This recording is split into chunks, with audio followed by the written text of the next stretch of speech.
Mis hermanos, como les decía, hoy quiero compartir con ustedes esta charla que seguramente muchos de ustedes lo han podido ver en el flyer que les llegó, ¿verdad? Que es mi propósito, mis planes, mis proyectos y la voluntad de Dios, o mis planes y el propósito de Dios, es lo mismo. Todos, en absoluto, creo yo, tenemos aquí deseos y planes que nos gustaría que se cumplan en nuestra vida, ¿sí o no? Yo recuerdo el fin de semana pasado nosotros estuvimos en un retiro y hubo una charla. Normalmente los sábados en la tarde se da una charla sobre el Espíritu Santo, y en esa charla sobre el Espíritu Santo yo hablo a la gente y le digo que se vaya y converse con el Espíritu Santo para que el Espíritu Santo sea quien abra los caminos para lo que esa persona esté anhelando o deseando. Perfecto, bueno, la gente sale, conversa con el Espíritu Santo, luego entran y nosotros imponemos las manos. Y fíjense que me sucedió algo extraño. Conforme yo iba orando por la gente, ¿me escuchan bien, verdad? ¿Sí? ¿Allá atrás se escucha bien? Ok. Conforme yo iba orando por la gente, llego a una joven y me pasó algo extraño, de verdad, me pasó algo extraño porque, bueno, Dios nunca termina de sorprender a uno. Yo rezo a esta persona y en mi corazón yo siento como un fuego así, impresionante. Y automáticamente el Espíritu Santo dice, yo voy a conceder los deseos de esa persona. Y yo me bajo y le digo, yo siento que el Espíritu Santo dice que va a conceder los deseos de tu corazón. Y esa persona empieza a llorar amargamente. Pero fue tanto lo que sucedió en esa oración que cuando terminó toda la oración, yo me acerqué a esa persona y le dije, ¿cuál es el deseo que vos tenés? Porque es demasiado grande lo que yo sentí, ¿verdad? Y ahí me contó que tenían sus planes y sus proyectos, que no le puedo chismosear porque eso ya fue privado, ¿verdad? Pero me contó y dije yo, wow, qué impresionante. Y de ahí viene, mis hermanos, esto de que todos nosotros tenemos anhelos y deseos, pequeños o chicos, inclusive algunos tenemos a largo plazo, otros a corto plazo. Hoy a la mañana, por ejemplo, vos te levantaste y el primer deseo que tuviste quizás fue de ir al baño. Y eso, por ejemplo, ya es un deseo. O tu primer deseo fue, quiero desayunar. O sea, deseos pequeñitos, así como deseos grandes de quiero que se convierta fulano de tal, quiero que mi hijo esté en las cosas de Dios, quiero que tener un mejor trabajo, etc. Todos tenemos planes, proyectos y deseos. Y fíjense una cosa, mis hermanos. Si nosotros vamos a la palabra de Dios, cuando vemos que todos aquellos que han querido hacer su voluntad o han querido plantear su voluntad a Dios, parece como que se choca contra la voluntad de Dios. El propio Jesucristo le dice a Jesús, le dice a Dios, Señor, si es posible, por favor, quítame esto que voy a pasar. Pero que se haga ¿qué? Tu voluntad. Miren, el propio Jesús sabía o tenía un deseo en su corazón. ¿Cuál era el deseo de Jesús? ¿El deseo de entrar a morir y a que se le garrotee, se le humille? No. En su corazón, en su deseo era, che, Dios, si hay esa posibilidad, quítame esta cruz, pero que se haga tu voluntad. En otro pasaje, por ejemplo, San Pablo habla y dice, ya no soy yo, sino que Cristo vive en mí. ¿Qué significa eso? Que parece que ya murió San Pablo, murió sus deseos, sus planes y proyectos. Y miren lo que dice en Isaías 55, que este versículo a mí me encanta, yo lo tengo como, siempre estoy meditando este versículo. Pues sus proyectos no son los míos y mis caminos no son los mismos de ustedes, dice Yahvé. Así como el cielo está muy alto por encima de la tierra, así también mis caminos se elevan por encima de sus caminos y mis proyectos son muy superiores a los de ustedes. Palabra de Dios. Definitivamente, hermanos, parece ser que vivir la fe, vivir el catolicismo, ser cristiano, va a significar que voy a ir en contra de lo que Dios quiere para mí. ¿Está claro? Cada vez que alguien se acerca a Dios, cada vez que alguien va a profesar las cosas de Dios, parece como que Dios le dice, no, mis caminos no son los mismos que los tuyos. Vamos a suponer, Jonathan, vos te querés casar y Dios se te aparece hoy y te dice, no, yo no quiero que te cases el sábado que viene.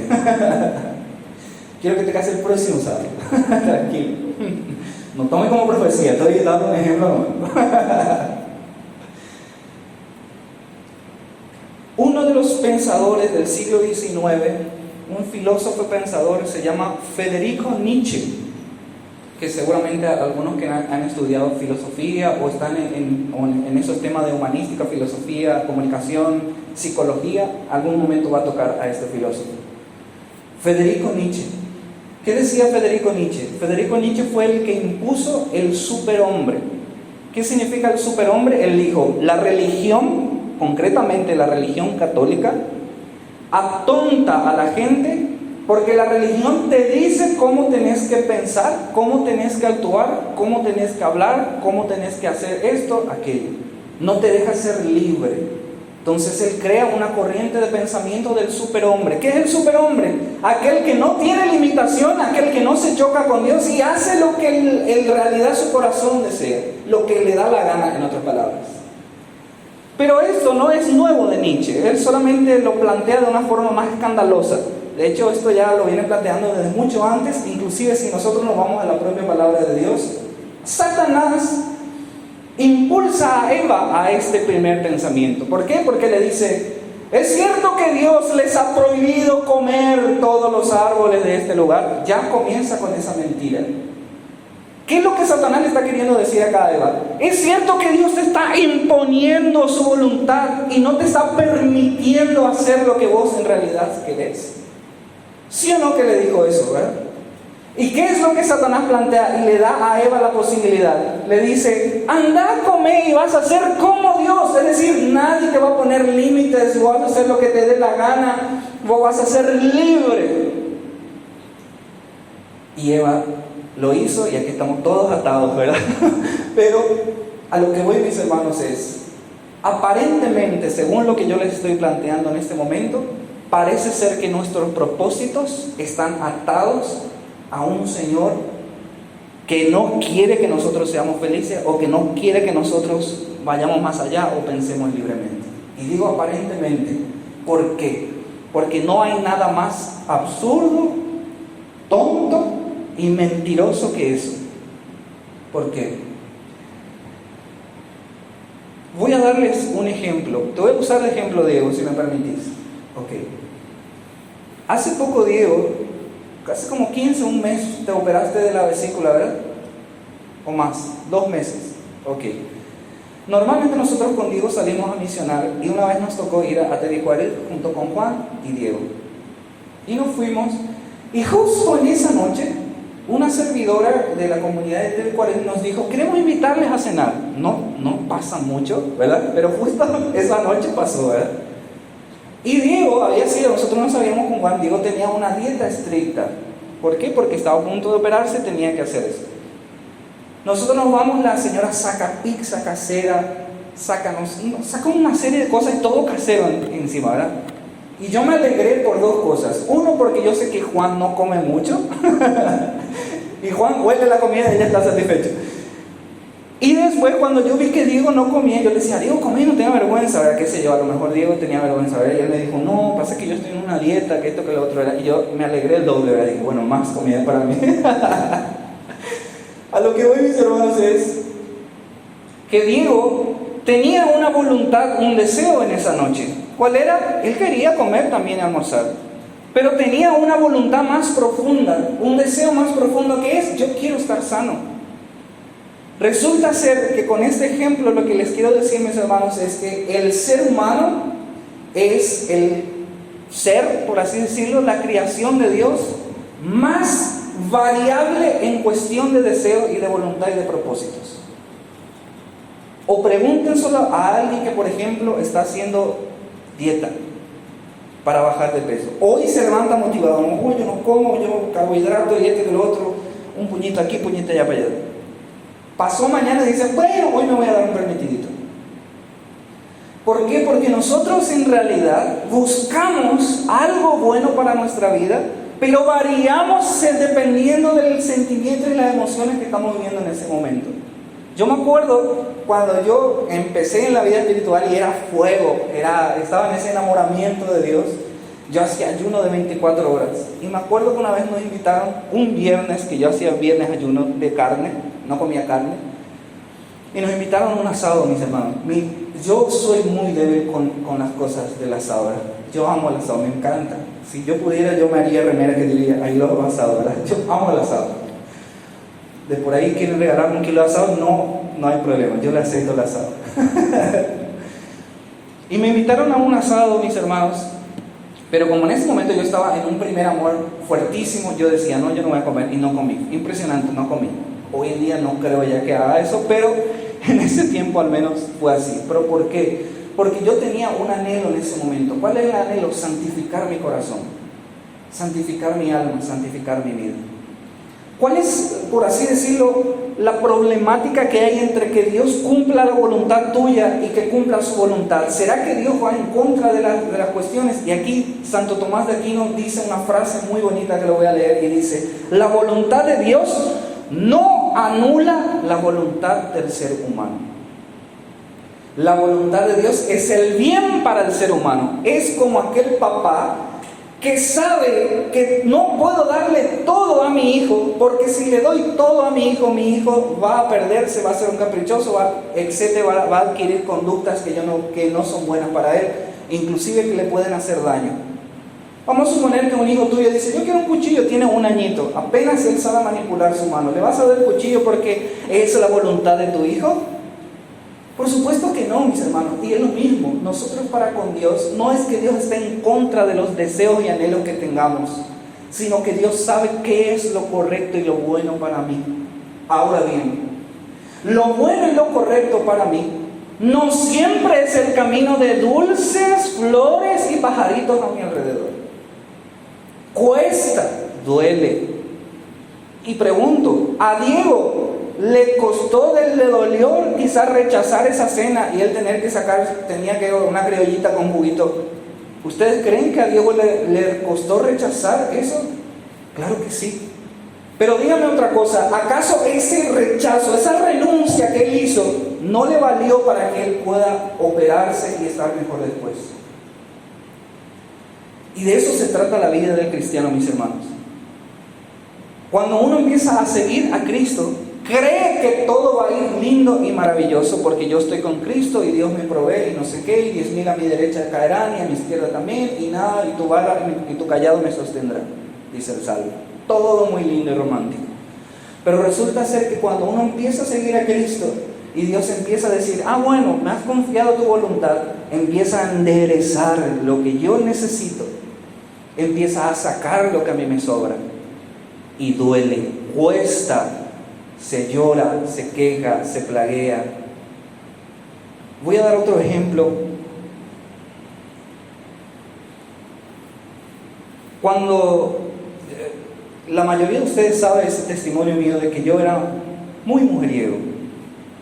Cuando yo conozco a Cristo Jesús, yo decido cambiar mi vida y empiezo a llevar, como estaba soltero, empecé a llevar una vida casta. No significa que fue perfecta, yo les reconozco, he reconocido varias veces, caí por debilidad, caí por esto, por aquí, por aquello. Pero cuando yo conozco a la que hoy es mi esposa, nosotros decimos, bueno, vamos a tener un noviazgo conforme a la voluntad de Dios. Y no crean, mis hermanos, que nosotros dijimos eso y Dios dijo, bueno, les voy a dar una gracia especial, ustedes no se van a desear, ustedes no van a tener atracción sexual, ustedes van a vivir maravillosamente. Al contrario. ¿Por qué? Porque en mí ya estaba escrito, figurado y configurado una serie de debilidades y una serie de falencias o carencias que yo tenía, que iba a tener que superar, pulir y trabajar. Ahora bien, yo me casé, nosotros nos casamos con mi esposa, rápidamente viene nuestro primer bebé, gracias a Dios. Nosotros nos casamos, vamos a cumplir 1 año en diciembre y mi bebé fue concebido en diciembre más o menos según nosotros le calculamos, ¿verdad? Pero lo que voy, mis hermanos, es nosotros tuvimos 3 años de noviazgo. Si yo me pongo a pensar y miro para atrás y digo, efectivamente yo quizás aparentemente perdí muchas oportunidades con mi novia en ese momento, mi esposa, de poder tener relaciones sexuales, de vivir en amor, en plenitud, en esto y en lo otro, en aquello. Pero hoy que yo me levanto toda la mañana y miro a mi esposa, a mi hijo, y nos veo ahí en santo matrimonio y bendecido por Dios, ¿ustedes creen que yo optaría por esa libertad que me da el mundo, siendo la recompensa que yo tengo? Supuso renuncia, sí. Supuso enfado contra yo mismo. Hay veces que yo me iba y lloraba en mi casa a mis hermanos porque yo tenía que atajar ese impulso, ese deseo de mi cuerpo de decir, date el gusto. Si se aman, si se van a casar. O sea, la voluntad de Dios no va en contra de lo que yo quiera hacer, sino que Dios quiere dar la plenitud a la voluntad mía.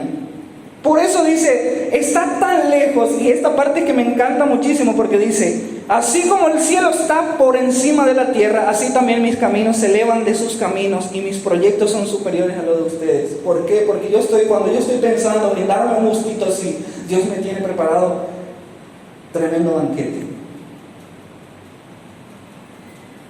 Y quiero dar otro ejemplo para que quede más que claro, mis hermanos. Miren, me encanta este salmo. El Salmo 1 dice, dichoso el hombre que no va a reuniones de malvados, ni sigue el camino de los pecadores, ni se sienta en la junta de burlones. Esto para mí es como una melodía dulce. Dice, mas le agrada la ley del Señor y medita su ley día y noche. Pero aquí está la parte genial y maravillosa. Es como árbol plantado junto al río que da fruto a su tiempo y tiene su follaje siempre verde. Todo lo que él hace le resulta. Palabra de Dios. Cuando nosotros salimos del retiro, a mí me escribe una persona y me dice, Ale, yo quiero que me digas cómo está nuestra comunidad. Me escribe una persona de una comunidad en concreto. No lo voy a decir porque está grabado, esto se va a subir, entonces no voy a mencionar, ¿verdad? Pero me escribe una persona de una comunidad en concreto y me dice, como nosotros salimos de un avivamiento espiritual, esta persona parece como que vio su comunidad y me preguntó y me dijo, ¿cómo vos lo ves, Ale? ¿Por qué? Porque su comunidad estaba pasando por una serie de tormentas, persecuciones, algunos salían, otros entraban, algunos caían en tentaciones, pecados, etc. Y yo le dije, ¿sabes qué? Vamos a ponerle que se llamaba Juanita. Le dije, ¿sabes qué, Juanita? Yo a tu comunidad le veo como un árbol frondoso sentado al lado de una fuente que en todo tiempo da fruto y follaje. Y ese se quedó un poco sorprendido. Y le dije, pero ese árbol aún todavía es planta. Y yo les digo una cosa, si ustedes en su casa quieren tomar un tereré bajo el árbol, no se van a ir bajo su planta a que le dé sombra, ¿verdad que no? Ahora bien, cuando el árbol crece, uno va a la sombra, y no solamente va a la sombra, sino que ese árbol empieza a dar fruto, y ese fruto inclusive da que vengan pajaritos, se aniden en ese lugar, canten, haya vientito, sea refrescante, etc. ¿Qué es lo que quiero decir con esto? ¿Qué es lo que le quise decir a Juanita con esto? Le dije, vos sos plantita en este momento, en ese lugar en el que Dios te levantó. Y ahora mismo esa plantita está viviendo tormenta, viene viento, le cae, viene bichos, viene lo otro, viene aquello, constante persecución. Pero cuando esa plantita empieza a crecer, va a estar robusta, va a estar fuerte, y no solamente va a dar fruto para sí mismo, sino para que otros disfruten de ese fruto, y para que ese fruto inclusive pueda dar fruto a otros y generaciones. A lo que voy, mis hermanos, es que lo que yo haga para la gloria de Dios, que va para la voluntad de Dios, va a costarme, pero eso que me va a costar a mí va a tener un precio que yo voy a tener que pagar, que el día de mañana va a tener fruto en abundancia. Yo veo muchísima gente que camina las cosas de Dios, que en la primera tormenta se va. Yo he orado por jóvenes que le he dicho, y nunca me voy a olvidar, hay una joven que lastimosamente, y sigo orando por ella, que lloré por ella y le dije, por tu perseverancia tu familia se va a convertir. Y empezó, mis hermanos, impresionante fue, empezó a convertirse su hermano, se empezó a interesar su mamá sobre las cosas de Dios, iba así, hasta que ella empezó a tambalear, salió y se fue. Hoy obviamente todo está en el mundo. A lo que voy, mis hermanos, es, por el fruto de ella tener que perseverar y renunciar a ciertas cosas, eso iba a tener verdaderamente alegría y felicidad para el día de mañana para ella. Por eso la palabra dice, todo lo que Él hace le resulta. Y el Salmo 1:6 termina diciendo, porque Dios cuida el camino de los justos y acaba con el sendero de los malos. Todo lo que es bueno te va a costar. Y si vos tenés ahora mismo un deseo, unas ganas de que algo se cumpla para tu vida, yo te puedo asegurar que fue el mismo Dios que puso ese deseo en tu corazón. Fue el mismo Dios que puso deseos en tu corazón.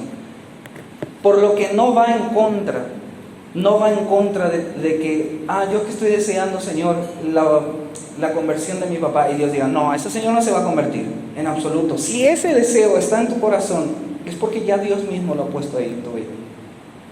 Y ahora mismo yo sé que uno como humano se pone a mirar el panorama y dice, Dios mío, pero ese es mi marido, ¿será algo que se va a convertir? Sí, para el hombre es imposible, pero para Dios no es imposible. Pero te va a tener que costar a ti sudor y sangre.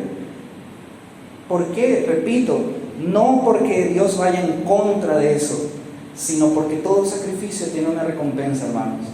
Y tus deseos y voluntades, como dice Jeremías, el corazón es lo más complejo y perverso. ¿Quién puede conocer? Nosotros tenemos demasiados deseos complejos y perversos a veces, que se desvían de aquí para allá, de aquí para allá. Y por eso es que Dios me estira hacia Él.